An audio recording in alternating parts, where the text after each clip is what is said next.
ಜಿ5 ಇರುವಾಗ ನೀವು ನಿಮ್ಮ ನೆಚ್ಚಿನ ಶೋಗಳನ್ನ ಎಂದಿಗೂ ಮಿಸ್ ಮಾಡಿಕೊಳ್ಳುವುದಿಲ್ಲ. ಅದು ಸಂಪೂರ್ಣ ಉಚಿತವಾಗಿ. ನಿನಗೆ ಅಂತಲೇ ತಂದಿದ್ದೆ. ನಿನಗೆ ಈ ಮುಂಚೆನೆ ಕೊಡೋದು ಮರ್ತೇ ಹೋಯ್ತು ಮಾತಿನ ಗಲಾಟೆನಲ್ಲಿ. ನೀನು ಗರ್ಭಿಣಿ ಅಂತ ನನಗೆ ತಿಳಿದ 6ನೇ ದಿವಸದಿಂದ ಮನೇಲಿ ಎಂಥೆಂಥ ಗಲಾಟೆಗಳೆಲ್ಲ ಆಗೋಯ್ತು ನೋಡು. ಆ ಗಲಾಟೆಯಲ್ಲಿ ನಿನ್ನ ಬೈಕೆ ಏನು ಅನ್ನೋದು ಕೂಡ ನಾ ಕೇಳಲಿಲ್ಲ. ಹೇಳು ಪುಟ್ಟ, ನಿನಗೇನೇನು ಬೈಕೆ ಇದೆ ಅದೆಲ್ಲ ನನಗೆ ಹೇಳು. ಸಾಧ್ಯವಾದಷ್ಟು ನಾನು ಅದನ್ನು ತೀರಿಸೋದಕ್ಕೆ ಪ್ರಯತ್ನ ಪಡ್ತೀನಿ. ಇದನ್ನು ತಂದ್ಕೊಟ್ಟಿದ್ದೀರಲ್ವಾ, ನನಗಷ್ಟೇ ಸಾಕು ಮಾವ. ನನಗೀಗಿರೋ ಬೈಕೆ ಒಂದೇನೆ, ಸಮರ್ಥ ಆಚೆ ಬರಬೇಕು, ನಿಧಿಗೆ ಶಿಕ್ಷೆ ಆಗಬಾರ್ದು. ನನ್ನ ಮನಸ್ಸಲ್ಲಿರೋದು ಅದೇಮ್ಮ. ಅವರು ತಪ್ಪು ಮಾಡಿದ್ದಾರೆ ಅಂತನೋ ಮಾತೆ ಸುಳ್ಳಾಗತ್ತೆ. ನಾನು ಅದಕ್ಕೆ ಕಾಯ್ತಾ ಇದ್ದೀನಿ ಮಾವ. ಅವಿ ಹೇಳ್ತಾ ಇದ್ದಾನೆ ಅಲ್ಲಿ ಬೇರೆ ಇನ್ನೊಂದು ಕಾರ್ ಓಡಾಡಿರೋದಕ್ಕೆ ಸಾಧ್ಯತೆ ಇದೆ ಅಂತ. ಹೌದಮ್ಮ, ನಿನ್ನ ಮಕ್ಕಳು ಸುಮ್ಮನೆ ಕೂತ್ಕೊಳ್ಳೋರಲ್ಲ. ಸಮರ್ಥನನ್ನ ಆಚೆ ತರೋದಕ್ಕೆ ಎಷ್ಟೆಲ್ಲ ಹೋರಾಡ್ತಾ ಇದ್ದಾರೆ ಗೊತ್ತಾ. ತಮ್ಮನ್ನು ಬಿಡಿಸ್ಬೇಕು ಅಂತ ಅವಿ ಅಂತೂ ಎಲ್ಲ ರೀತಿಯಲ್ಲೂ ಯೋಚನೆ ಮಾಡ್ತಿದ್ದಾನೆ. ಇನ್ನು ಚಿಕ್ಕವನಿದ್ದಾನಲ್ಲ ಉತ್ತರ ಕುಮಾರ, ಅದೇ ಅಭಿ, ಅವನಂತೂ ಸಮರ್ಥನ್ ಜೊತೆಯಲ್ಲಿ ಕೋಳಿ ಜಗಳ ಆಡ್ತಾ ಇದ್ರು ಕೂಡ ಅವನಿಗೆ ಸಣ್ಣ ಗಾಯ ಆದರೂ ಇವನು ಸಹಿಸ್ಕೊಳ್ಳೋವನಲ್ಲ. ಅವರೆಲ್ಲರ ಮಧ್ಯೆ ಈ ಅಣ್ಣ ತಮ್ಮಂದ್ರ ಪ್ರೀತಿ ಅನ್ನೋದಿದೆಯಲ್ಲ, ಅದು ಗಟ್ಟಿಯಾಗ್ತಾ ಇದೆ. ಅದೇನೋ ಹೇಳ್ತಾರಲ್ಲ, ಆಗೋದಿಲ್ಲ ಒಳ್ಳೇದಕ್ಕೆ ಅಂತ. ಅವರ ಆ ಪ್ರೀತಿನ ಗಟ್ಟಿ ಮಾಡೋದಕ್ಕೆ ಅಂತಲೇ ವಿಧಿ ಬಹುಶಃ ಈ ರೀತಿ ಆಟ ಆಡ್ತಿದೆಯೋ ಏನೋ. ಏನೋ ಗೊತ್ತಿಲ್ಲ ಮಾವ. ಅಣ್ಣ ತಮ್ಮಂದ್ರು ಒಂದಾದ್ರು ಅಂತ ಖುಷಿ ಪಡಬೇಕು, ಅಥವಾ ಮನೇಲಿ ಇಷ್ಟೆಲ್ಲ ಸಮಸ್ಯೆ ಆಯಿತು ಅಂತ ದುಃಖ ಪಡಬೇಕು, ಏನೂ ಅರ್ಥ ಆಗ್ತಾ ಇಲ್ಲ. ಅದ್ರ ಒಂದಂತೂ ನಿಜ, ಸಿರಿಗೆ ನ್ಯಾಯ ಸಿಗಬೇಕು, ಅವ್ರ ತಂದೆ ಆತ್ಮಕ್ಕೆ ಶಾಂತಿ ಸಿಗಬೇಕು. ಹಾಗಾಗಬೇಕು ಅಂದರೆ ನಿಜವಾಗ್ಲೂ ಯಾರು ಆಕ್ಸಿಡೆಂಟ್ ಮಾಡಿದ್ರೋ ಅವ್ರಿಗೆ ಶಿಕ್ಷೆ ಆಗಲೇಬೇಕು. ನಾವೀಗ ಬರೀ ನಿಧಿನಷ್ಟೇ ಕಾಪಾಡ್ಕೊಳಕ್ಕೆ ಹೋದರೆ ಸಿರಿ ತಂದೆ ಸಾವಿಗೆ ನ್ಯಾಯ ಸಿಗಲ್ಲ ಅಲ್ವಾ ಮಾವ?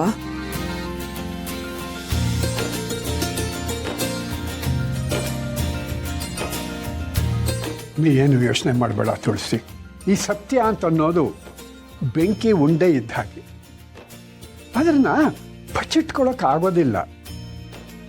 ಈ ಆಕ್ಸಿಡೆಂಟ್ ವಿಷಯದಲ್ಲಿ ಸತ್ಯ ಅನ್ನೋದು ಒಂದಲ್ಲ ಒಂದು ದಿವಸ ಹೊರಗೆ ಬಂದೇ ಬರಬೇಕು, ಬಂದೇ ಬರುತ್ತೆ ಕೂಡ. ಆದರೆ ತಪ್ಪು ಮಾಡಿದವರು ತಪ್ಪಿಗೆ ದೂರ ಉಳಿದಿದ್ದಾರೆ. ಅವ್ರು ಯಾರು ಅಂತ ಗೊತ್ತಾಗಿ ಅವರಿಗೆ ಶಿಕ್ಷೆ ಆಗಬೇಕು, ಹಾಗೇ ಆಗತ್ತೆ ಕೂಡ. ಆದರೆ ಇದೆಲ್ಲದರ ಮಧ್ಯೆ ನಿನ್ನ ಬಗ್ಗೆನೋ ಕಾಳಜಿಯಿಂದಿರು, ಅದು ಅಷ್ಟೇ ಮುಖ್ಯ ತುಳಸಿ. ನೋಡು, ನಾವು ಈ ಸತ್ಯದ ದಾರಿನಲ್ಲಿ ಹೋಗುವಾಗ ಕಲ್ಲು ಮುಳ್ಳು ಇದೆಲ್ಲ ಇರುತ್ತೆ. ಅದನ್ನೆಲ್ಲ ದಾಟಿ ದಿಟ್ಟವಾಗಿ ಮುಂದೆ ಹೆಜ್ಜೆ ಇಡಬೇಕು. ಅದು ಮನುಷ್ಯತ್ವ ಅಂದರೆ. ಭಗವಂತ ಇದ್ದಾನೆ ಬಿಡು. ಸರಿ ಮಾವ, ನೀವು ಇನ್ನೊಂದು ಗಮನಿಸಿದ್ದೀರಾ? ಈ ಆಕ್ಸಿಡೆಂಟ್ ವಿಷಯ ಕೇಳ್ದಾಗ್ಲಿಂದ ಶಾರ್ವರಿ ನಡವಳಿಕೆಯಲ್ಲಿ ತುಂಬ ಬದಲಾವಣೆ ಕಾಣಿಸ್ತಾ ಇದೆ. ಹೌದು ತುಳಸಿ, ನಾನು ಗಮನಿಸಿದ್ದೀನಿ. ಆ ಶಾರ್ವರಿ ಬಣ್ಣ ಬಯಲಾಗೋದಕ್ಕೆ ಏನೇನು ಸಾಕ್ಷಿಗಳೆಲ್ಲ ಬೇಕೋ ಅದೆಲ್ಲ ನನ್ನ ಹತ್ರ ಇದೆ. ಅವಳ ಆಟಕ್ಕೂ ಒಂದು ಅಂತ್ಯ ಹಾಡಬೇಕು. ನೋಡು, ಯಾವುದಕ್ಕೂ ಅವಳ ಮೇಲೆ ಒಂದು ಕಣ್ಣಿಟ್ಟಿರು.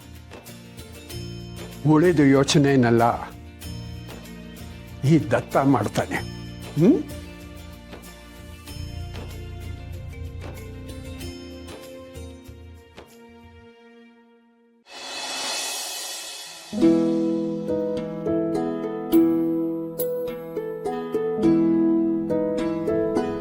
ಈ ಮನೆ ಶತ್ರುಗಳನ್ನೂ ಪ್ರೀತಿಸುತ್ತೆ, ಪ್ರೀತಿಯಿಂದ ಅವ್ರನ್ನೂ ಬದಲಾಯಿಸುತ್ತೆ.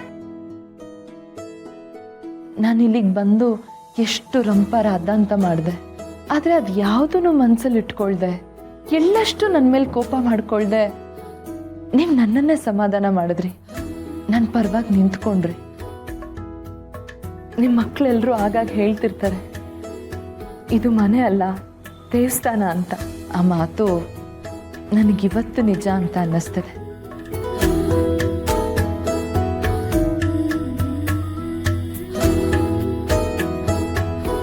ದೇವತೆಗಳಿದ್ದ ಮೇಲೆ ಆ ಜಾಗ ದೇವಸ್ಥಾನನೇ ತಾನೆ. ನಂಗೆ ಆಶೀರ್ವಾದ ಮಾಡಿ.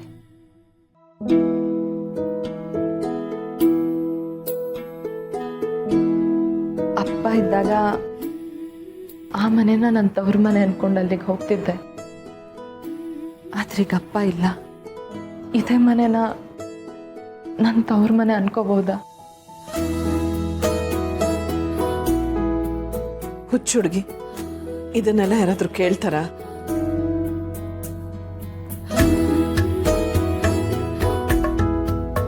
ನಾನ್ ನಿನ್ ತಾಯಿ ಅಂದ್ಮೇಲೆ ಈ ಮನೆ ನಿನಗೆ ತವ್ರ ಮನೆ ತಾನೆ. ನೀನು ಈ ಮನೆಗೆ ಯಾವಾಗ ಬೇಕಾದರೂ ಬರ್ಬೋದು. ಇದು ನಿನ್ನ ಮನೆ ಅಂತಲೇ ಅನ್ಕೋ. ನೀನು ಈ ಮನೆ ಮಗಳೇ.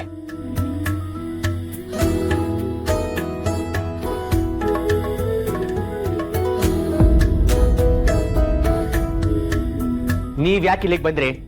ಮತ್ತೆ ಅಮ್ಮನ ವಿರುದ್ಧವಾಗಿ ಮಾತಾಡಿ ಅವ್ರಿಗೆ ಬೇಸರ ತರ್ಸೋದಕ್ಕ? ನೋಡಿ ಸಿರಿ ಅವರೇ, ನಿಮ್ಮ ನೋವು ಏನು ಅಂತ ನಮ್ಗೆ ಅರ್ಥ ಆಗತ್ತೆ. ಹಾಗಂತ ನಿಮ್ಮ ಕೋಪನ ಅಮ್ಮನ ಮೇಲೆ ತೋರಿಸ್ಕೊಂಡ್ರೆ ನೀವು ಈ ಮನೆಗೆ ಬರೋದು ನಾವು ಸಹಿಸಲ್ಲ. ಅಮ್ಮನ ವಿರುದ್ಧ ಯಾರೇ ಏನೇ ಅಂದ್ರೂ ನಾವು ಸುಮ್ಮನಿರಲ್ಲ. ಆಯ್ತಪ್ಪ ಅಮ್ಮನ ಮಕ್ಕಳ, ಇನ್ನು ಮುಂದೆ ನಿಮ್ಮ ಅಮ್ಮನ್ನ ಯಾರೂ ಬೈಯೋದಿಲ್ಲ. ಸಿರಿ ಆ ಹೊತ್ತು ಮಾತಾಡಿದ್ದಕ್ಕೆ ಕ್ಷಮೆ ಕೇಳೋಕೆ ಬಂದಿದ್ದಾಳೆ.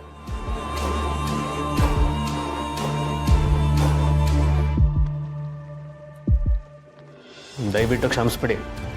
ಅಮ್ಮಂಗೆ ಯಾರಾದರೂ ಏನಾದರೂ ಅಂದರೆ ನನ್ನ ಕೈಲಿ ಸಹಿಸ್ಕೊಳಕ್ಕಾಗಲ್ಲ, ಕೋಪ ಬರುತ್ತೆ. ಅದಕ್ಕೆ ಹಾಗಂದೆ. ಸಮರ್ಥ್ ಖಂಡಿತ ಆಚೆ ಬರ್ತಾನೆ. ಅವ್ನು ಯಾವ ತಪ್ಪು ಮಾಡಿಲ್ಲ, ನೀವು ಯೋಚನೆ ಮಾಡಬೇಡಿ. CCTV ಫುಟೇಜ್ ಎಲ್ಲ ಸಿಕ್ಕಿದೆ. ಆಕ್ಸಿಡೆಂಟ್ ಮಾಡಿರೋ ಕಾರ್ ಒಂದು ಹುಡುಕ್ಬೇಕು. ಈಗ ಅದೊಂದೇ ಕೆಲಸ ಬಾಕಿ ಇರೋದು. ಆ ಕಾರ್ ಯಾವುದು ಅಂತ ನಾನು ನೋಡ್ಬೋದಾ? ಆ CCTV ಫುಟೇಜ್ನ ನನಗೂ ತೋರಿಸು ಅವಿ. ಇಲ್ಲಮ್ಮ, ಪೊಲೀಸರು ಆ ವಿಡಿಯೋ ಕಳಿಸಿಲ್ಲ. ಆದರೆ ಆ ಕಾರ್ ಸ್ಕ್ರೀನ್ಶಾಟ್ ತೊಗೊಂಡಿದ್ದೇನೆ ನೋಡಿ, ಇದೇ ಆ ಕಾರು.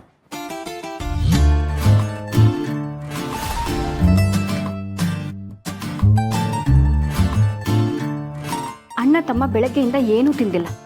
ಕೇಳಿದ್ರೆ ಸಮರ್ಥ್ ಬಿಡುಗಡೆ ಆಗೋವರೆಗೂ ಹಸ್ಕೊಂಡೇ ಇರ್ತೀನಿ ಅಂತ ಹೇಳ್ತಾರೆ. ತಲೆ ಸುತ್ತ ಇನ್ನೇನಾಗತ್ತೆ?